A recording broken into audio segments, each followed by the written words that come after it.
But I'm here to tell you, choose who you're going to do business with. I don't care where you do it, right? If it's motivation, great. We got you. We love you. We're going to help you. But if it's not, that's okay too. Just make the decision on who you do business with. I feel like right now in the world, it's so much easier now than it used to be in the past who to do business with. Just look at the reviews. Look at the good ones and the bad ones. Even if you go to motivation, right? Look at our bad reviews, right? You want to look at how often there are, what people are actually saying in the reviews. And then really think of it just as like a test. A 4.8 out of 5 is like a 90-some%. That's an A. Have a few different options ready. So like, let's say you made the decision of, hey, I want to buy a Toyota Camry. Even though you find your first option, have your second and third option ready. And the reason I say that is because you never want to make a business transaction an emotional one.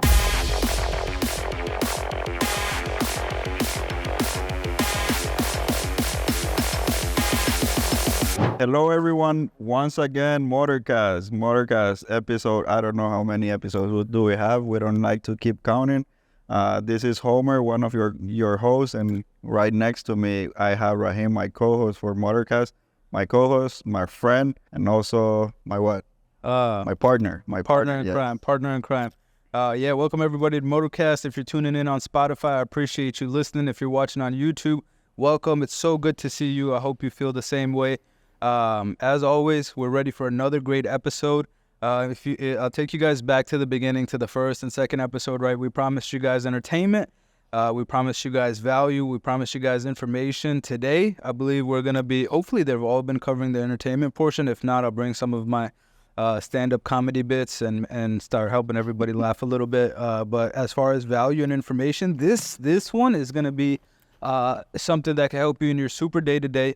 We're going to be covering today my tips and tricks to help a consumer get a used vehicle. I'm pretty passionate about this one, Homer, and let me say why. Because if you go on YouTube right now, or you look somewhere, TikTok, Instagram, whatever, right? You type in how to get a vehicle or a used vehicle, or how to buy a used vehicle, whatever. I feel like most of the content out there is how to get a better deal, right? And I just feel like, to me at least, from my point of view, there's so many more parts to it. Do I want a good deal? Sure. I want the best deal that I can get. I want a better deal than the next guy. But I feel like it's not all about the deal you get, because let's say you buy a messed up vehicle, or let's say you messed up along the process, or let's say you got a great deal, but it's on a vehicle you don't like, right?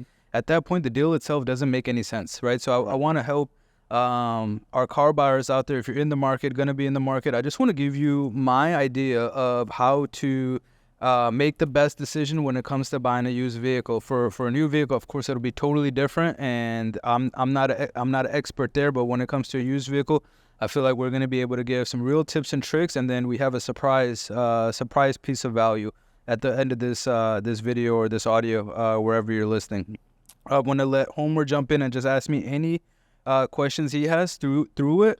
Just stop me, but because I'm so passionate about this one, I'm just gonna be running. But it'll be short, straight to the point, and you literally can get all this information and go make the best decision possible. Is that fair? For me, it's fair. I hope that everyone is ready to collect all this knowledge, because one thing I really think is that Rahim is very knowledgeable in regards of the car industry, and who's the best person that I know that can help me decide or what things to look on a vehicle before purchasing a vehicle. And not necessarily getting a vehicle from us, but if you get it on Marketplace, if you get it on Craigslist, if you get it or another dealership, or whatever the case might be, that you are trying to buy a vehicle, even if it's for you. Maybe you have a wife, maybe you have a son, a daughter, any relative that you might have.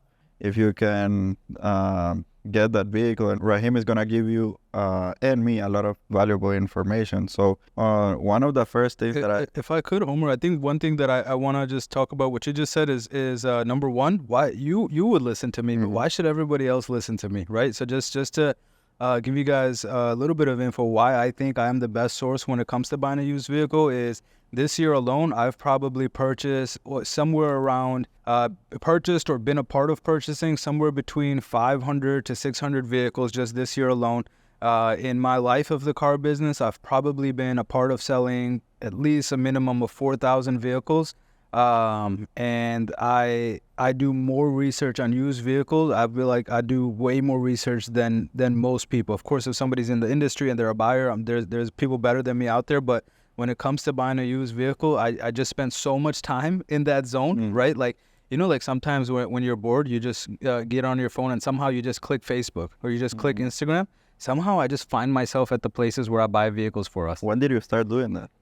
So I really got into buying the heaviest this year more than ever. But I mean, I've been... No, but my question is on that habit particularly. This year.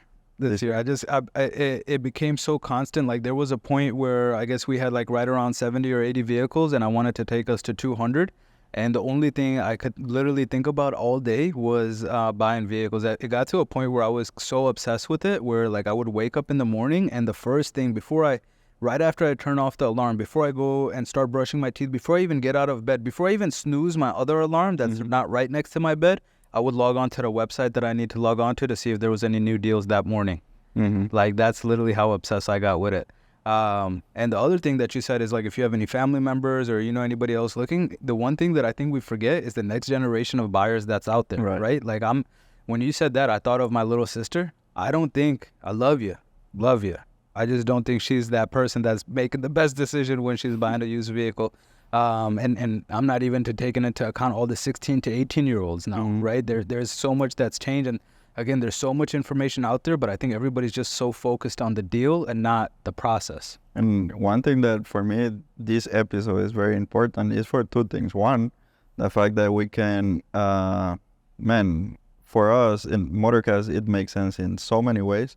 But for this episode, I mean, this episode is going to be, let's call it eternal, because it doesn't matter, like my daughters, for example. The oldest of my daughters is 13, but she can come when she gets into 18 years, and she can come back to this particular episode, and she's gonna be able to get all the tips and tricks. Oh my god, tips and tricks. I'm sorry, I'm kind of blurred right now. So the thing is that she's gonna be able to come and check all the tips and tricks. So that's why that's very important. And Motorcast, it makes sense.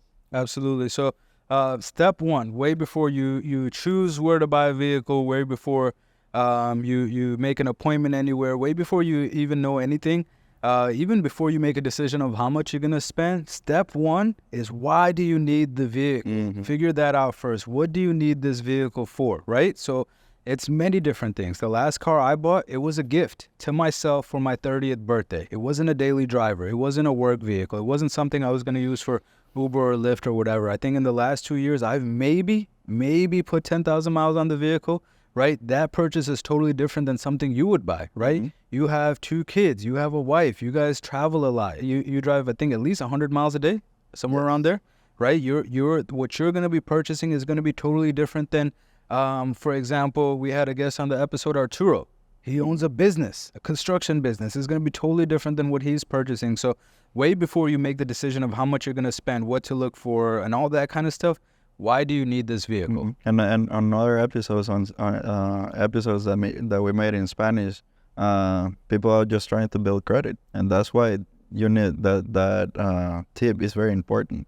You need to figure it out before starting that purchase. Right. And whatever the reason is, that's your reason. So like when I was 16 years old, the only thing I had on my mind was, I want something fast.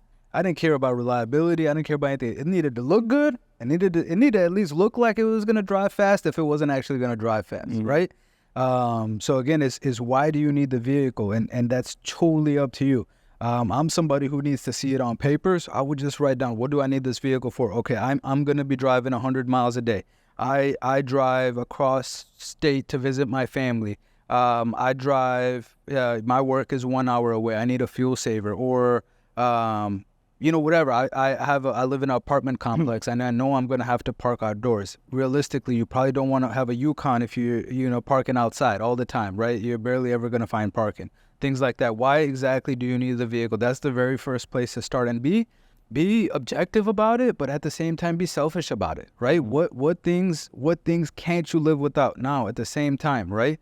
If you know your budget, if my budget is $10,000, I'm not going to say, hey, I in this vehicle, I need heated and cool seats. I need a sunroof. I need TVs on the back seat, right? You have to be very realistic with what your goals are too, but be selfish with what you want. So like, for example, I'm never going to own a vehicle. Well, I'll never say never, but probably I won't specifically go buy a vehicle without Apple CarPlay ever again. Life is just too hard without it. The amount of ease that I've had, like right now, my vehicle's in the shop, I'm choosing what to drive based on if it has Apple CarPlay or not. There are some vehicles that I would love to drive, but I'm specifically not driving them because I know it's not going to have Apple CarPlay, right? The fact that, like, for example, when I go to the gym, I sweat a lot. I kind of need leather, right? Because I don't want my interior stinking. Or like heated and cooled seats, that just doesn't mean a lot to me. It's super nice to have, and I use it, I guess, because I have it, but I don't really need that, right? I don't need a sunroof, right? So exactly what do you need, right? What is some must-haves for you? If you have a big family, a third row, that's maybe a non-negotiable, right? That's gonna be something for me. Exactly, right? Like, and actually, I'm considering getting one vehicle with third row seating because, yes, we're four right now, but we normally receive every 6 months for summer and winter break. My mom's coming to visit, so now we need a little bit of space. But we have this cousin in Miami, which we love with my family. She comes with her 2 daughters. You should give them a shout out. A shout out to my cousin Lydia in Miami. And the thing is that we actually need a third row seating vehicle. So that's very important, to be honest, like to actually consider what you need right now. Like, for example, my another shout out to my buddy Paul, which is Go Paul. Here with us. He wants his Civic because he don't bring a lot of people in his car. So it's just like, think what you need right now. 100%, right? And the 2 mistakes I see very often that I'm hoping people will overcome is 1, thinking they need things when they actually don't, and 2, forgetting that they need things they actually do, right? So like, and that's something that just becomes super important. So that's the very first place to start. Be very strategic in what you need, why you need it, and this is kind of where things like where brand loyalty might come into play, where just think about your day-to-day activities. What is something that if you have it will make your life a little bit easier than not, right? A sunroof is not affecting your life one way or another. No matter what you say about it, it's just not affecting your life one way or another. Cruise control might be, right? Power windows, maybe, right? Apple CarPlay, maybe, right? Things like that. So once you know exactly what you need. Number 2, figure out who you're gonna do business with, right? That is super important. And no offense to anybody, but I just don't understand when people have the mindset of like, I'm either only buying from a dealership or I'm only buying from a personal owner.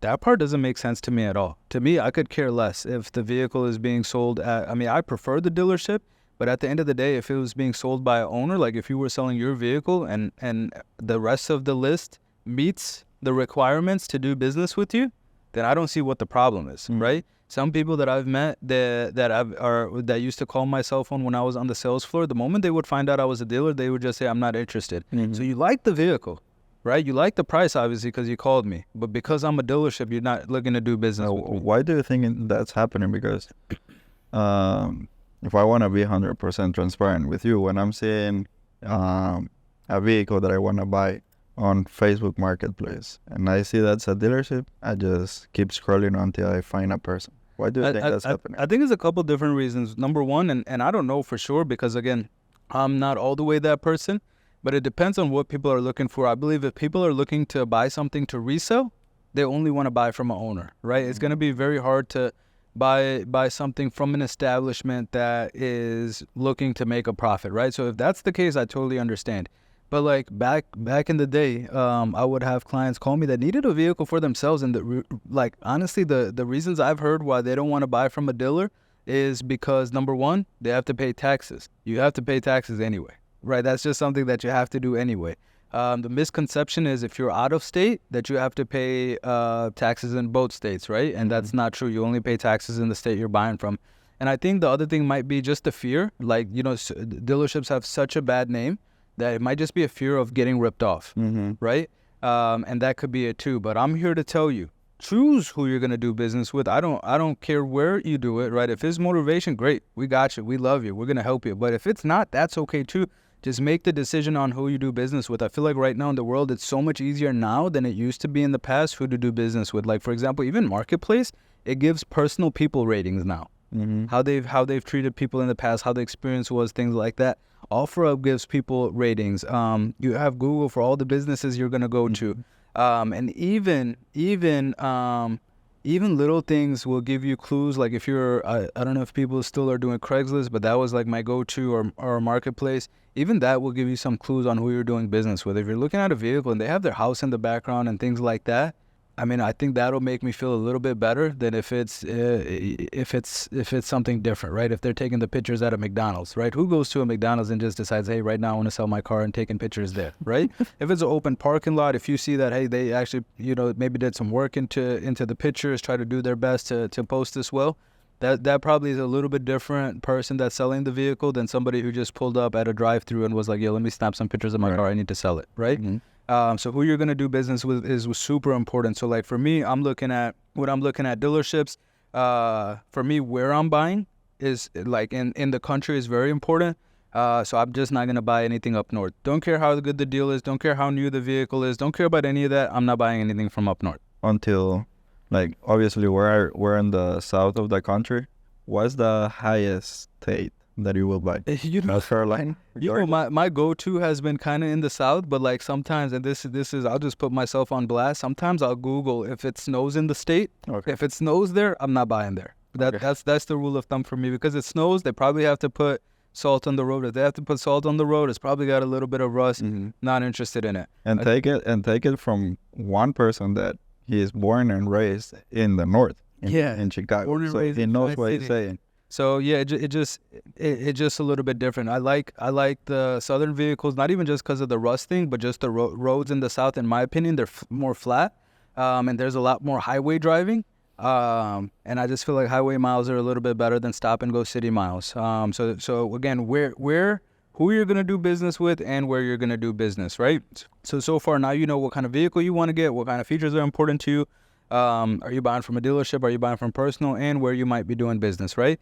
Again, I can't stress enough. Just look at the reviews. Look at the good ones and the bad ones. Even if you go to Motivation, right? Look at our bad reviews, right? You want to look at how often there are, right? What people are actually saying in the reviews. And then really think of it just as like a test, right? A 4.8 out of 5 is like a 90-some%. That's an A, right? If you got somebody, I think, again, it depends also on the volume of reviews. I don't want to brag, but we're 4.9. Yeah, that's what is it called? Subtle flex. Subtle flex. Quiet flex. But like also I'm a little bit weird where like I might buy from somebody who's a 4.0 with 3,000 reviews rather than buy from somebody who's a 5.0 and 2 reviews, right? Just what again, this is about you. This is not about me, but those are the things that I'm looking at. So now when I'm looking at places and I've decided, okay, this is where I'm going, this is the used vehicle I'm going to buy. Number one, check availability, right? Just call and make sure the vehicle is even available before you make all of these plans to make these decisions, all for a vehicle that's not available, right? That's I think something that's so simple that gets missed so often. It hurts my heart when I have clients come into the building and we don't have something that they came in for available.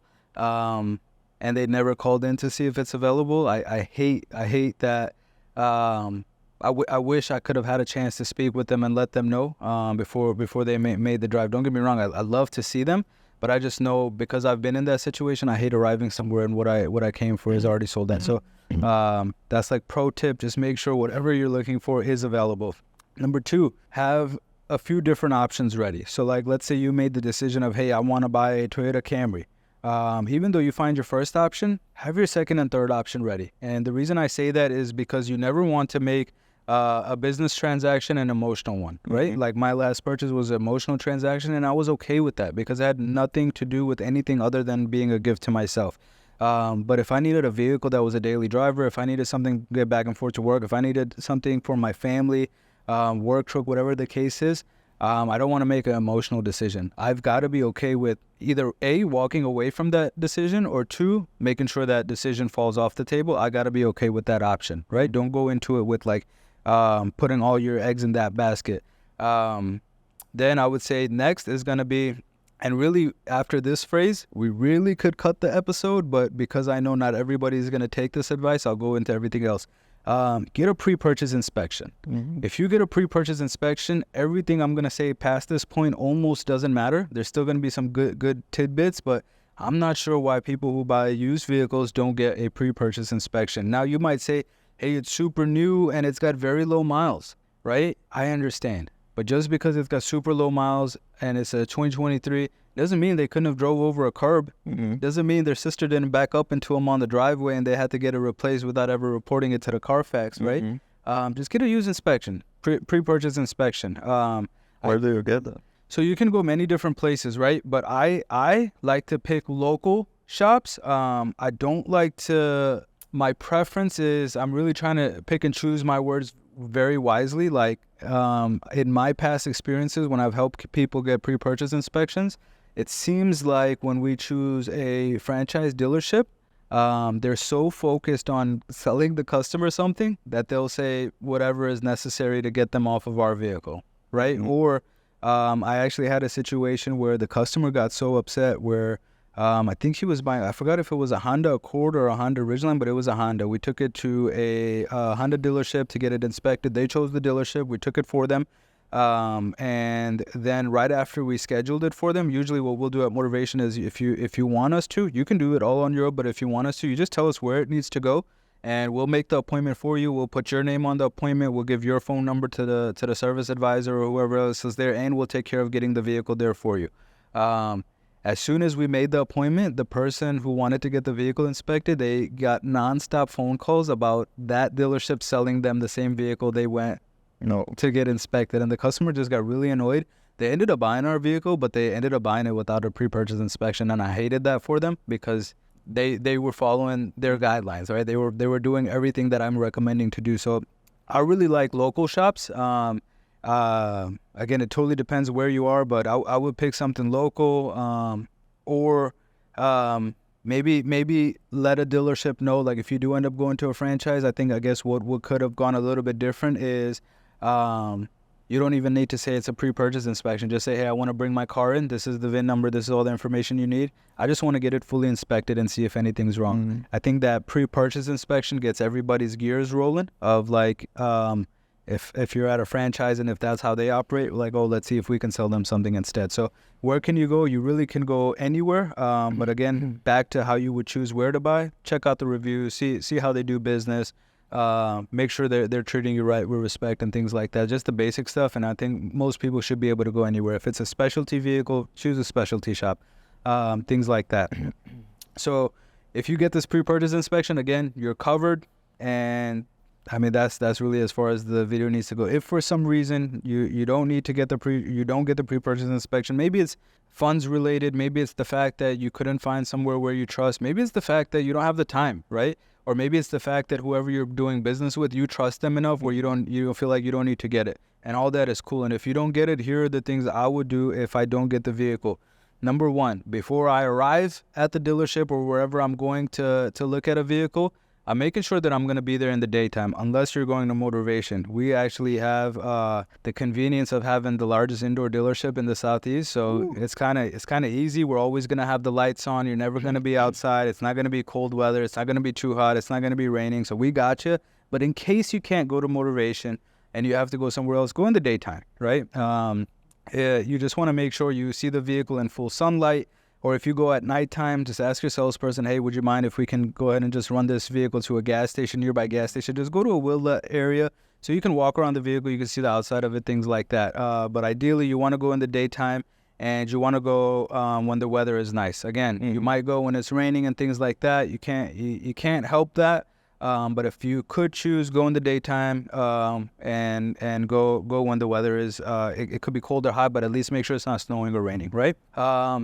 Then, before you're getting there, make a list of the things that are important to you. This is going to coincide with the list you made earlier about some of the features that's important to you and stuff like that. But make a list of all the things that you're going to check. So this could be a lot of the stuff I'm saying right now if you want to notate it. But again, this could be the things that's important to you. So like, for example, back in the day, something that was really important to my dad was the car lighter. But I'm never going to check they don't even make that anymore, so it's a weird example, but I'm never going to check if a car lighter is working. I mean, depending on the budget that you have for a vehicle. Yeah, absolutely. Because remember, you charge your phone. Oh yeah, I didn't think about that. So That could be it. Just take a little thing that you plug in the jack, or just make sure it's working, right? So Like where, for example, one vehicle that I used to have is I had it.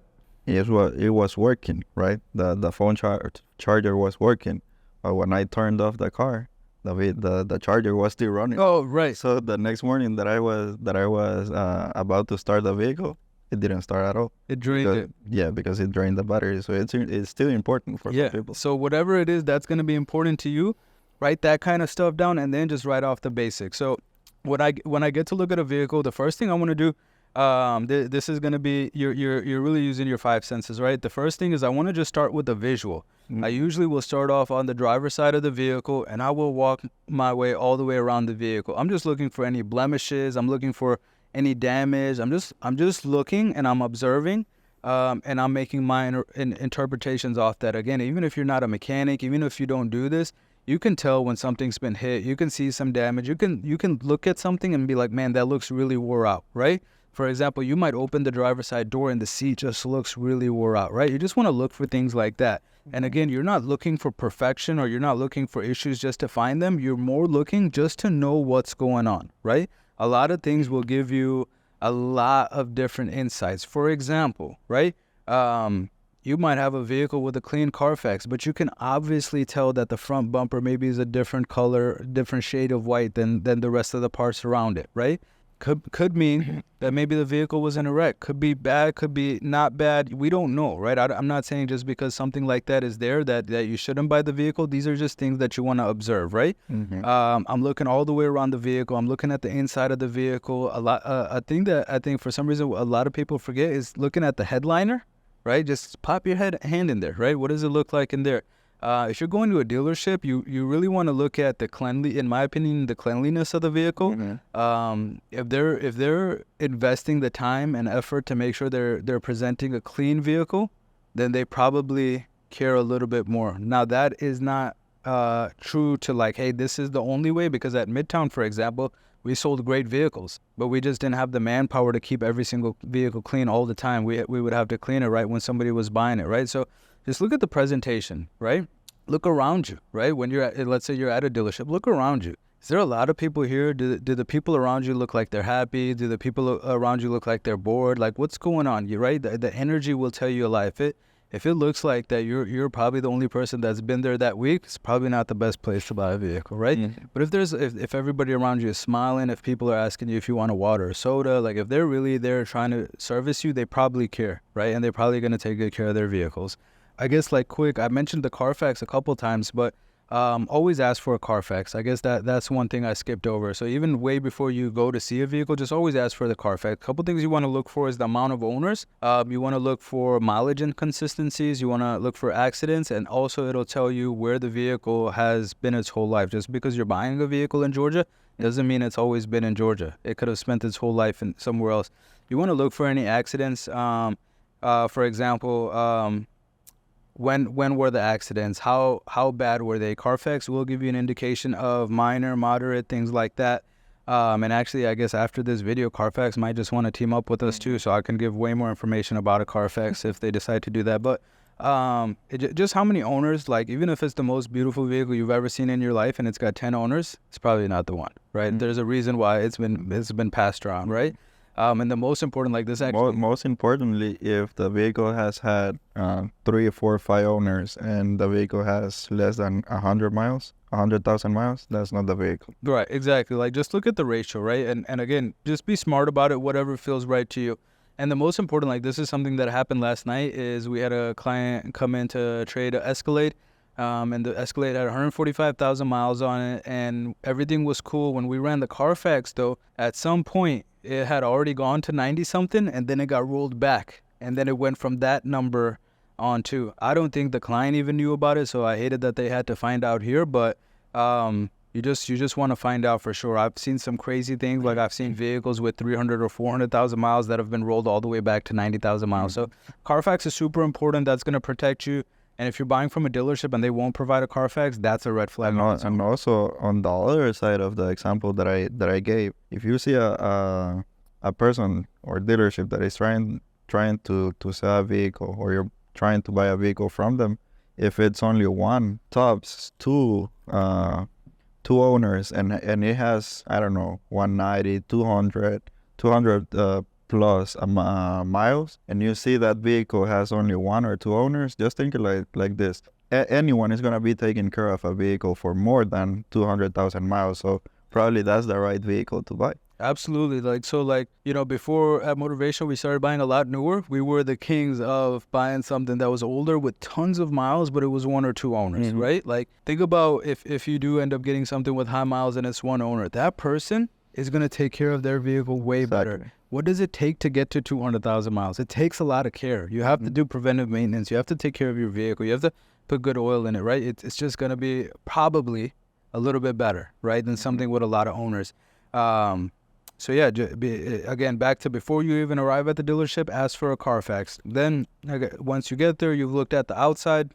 Then the next thing you're going to move on to is going to be your sense of hearing, right? You're going to turn the vehicle on, right?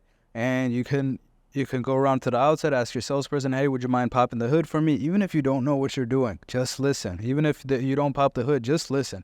It should be a nice, smooth startup. You're just listening for any sounds. You're just listening for anything that's off or anything like that. Even when you're driving the vehicle, you take it on a test drive, do it with the sound off. You don't want any sounds blaring. You don't want your speakers on. You just want to listen to the vehicle driving down the road. Does it sound like there's anything rubbing? Does it sound like there's anything rotating? There should be no sounds. A little bit of wind noise, things like that, no problem. If you hit a really bad bump and you hear a little something, okay, again, it's not the end of the world. It depends on what kind of vehicle you're buying, right? But everything should sound nice, clean, smooth, and for the most part, quiet, right? There shouldn't be any weird. If you hear something and you're like, what's that? Probably need to look into it, right? Then after that, so far you've looked at the vehicle, you've listened to the vehicle. Then you're gonna get into your sense of touch, right? Go ahead and I would just sit in the vehicle. This is probably where you pull out that list too at the same time, looking for things. Now is the time to turn on the radio. Does the volume go all the way up? Does it go all the way down? In the wintertime, turn on the AC. Is the AC blowing cold? A lot of people forget to check the AC in the winter, and a lot of people forget to check the heat in the summer, right? Make sure the heat is blowing hot. Make sure the AC is blowing cold. If it's a four-door vehicle, hit all the windows from that switch right there, right? Go ahead and check on the steering. Just if there's any buttons, if there's anything that could be turned on or off, go ahead and touch that, right? If maybe you've watched other YouTube videos that show you how to check fluids and things like that, check that out, right?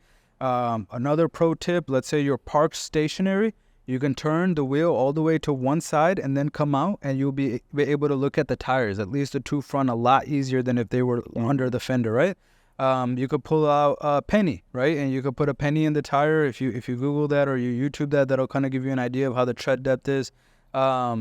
If depending, again, what kind of vehicle you're buying, if you're not spending a ton of money, this is going to be a budget buy, get under the vehicle, right? Just get on your knees, just look underneath. Just, is there anything wet going on? Is there anything crazy going on? Things like that. Touch as many things as you can.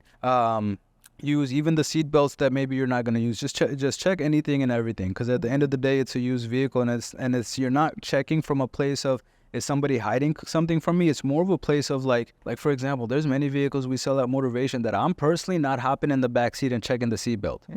Could there be something wrong? Sure, right? Thank goodness we have the techs for that. But imagine a little bit smaller company, right? And they didn't have a chance to do that. They're probably not trying to hide something. They just probably haven't checked that, and it would be good for you to know exactly what you're getting into, right? Now you're going to use the sense of smell, right? Now you've just driven the vehicle. You shouldn't smell anything that's hot. You shouldn't smell anything sour. You shouldn't smell any fumes or anything like that. It should smell just neutral. If you get into the vehicle, it smells like smoke. Again, those are just observations that you need to make. If it smells sweet at all, right? It could be pointing to a lot of different things. Again, everything should be neutral, and everything should just be like kind of normal. If anything stands out to you a little bit, then it should just ring something in your head. Your spidey senses go off a little bit. Hey, I just need to look into that. Again, doesn't mean it's a bad buy or you shouldn't do it. It's just an observation to make, right? What other senses are left, Homer? We did touch. Smell. We just did smell. Taste. Okay, so then this is the last part, right? You're gonna... I won't get into that. I was going to make a joke, but yeah, you're not going to use your taste of... Why not, bro? All right, so you're going to pop the hood. You're going to pull out the oil dipstick and you're just going to taste the oil. I'm just kidding. Don't do that. You're not going to use your sense of taste at all whatsoever during this transaction, right? So far you've picked the right vehicle, right? You know what you're going to go look at. You've picked who you're going to buy from, and now you've checked out the vehicle. Again, I highly recommend if you're buying a used vehicle, just get an inspection. It's going to make your life 100 times easier. Even if you're not going to get an inspection and you're buying at a dealership, just ask, hey, can I go get a pre-purchase inspection? If they're telling you no, don't buy that vehicle, right? If they're making it harder for you to do that, probably don't buy that vehicle. If they're telling you that they'll do the inspection for you, even if you're okay with it, I don't know, right? A pre-purchase inspection is just not that serious, and people should be open to it. And actually, people should be recommending it. I actually get pretty excited when people say, hey, can we get a pre-purchase inspection? Because it just makes me feel like, hey, one, if there's anything else that's going on, we'll be able to cover it before the customer leaves.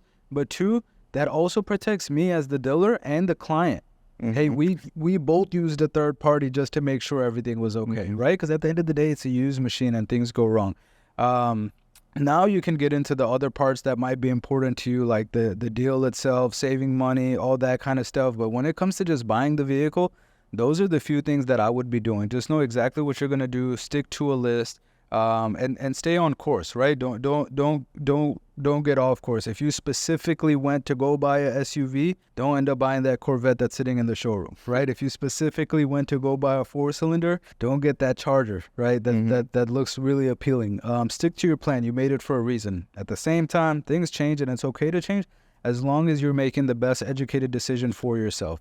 What about Homer? Do you think they might have any other questions? Questions per se, no, but I would say, just to reinforce what you were saying, is just, for me, if someone doesn't want to give you the Carfax or the history of the vehicle, they're hiding something. Yeah, just look for any red flags. And again, to me, it's more important of who you do business with, almost more important than what you buy or where you do business or anything like that. Just because you want to make sure that the person, again, whether it's $500 or whether it's $50,000, you just want to make sure the other person that's on the receiving end of that transaction is going to be somebody who's going to look out for you, right? Mm-hmm. You just want to make sure, like, people make mistakes and stuff happens, right? But this could be a big purchase for you, and just, I think choosing who you do this purchase with is super important. Exactly. That's my opinion. Exactly. I totally agree with you, and I really want to thank you for all the valuable information that you just provided to me.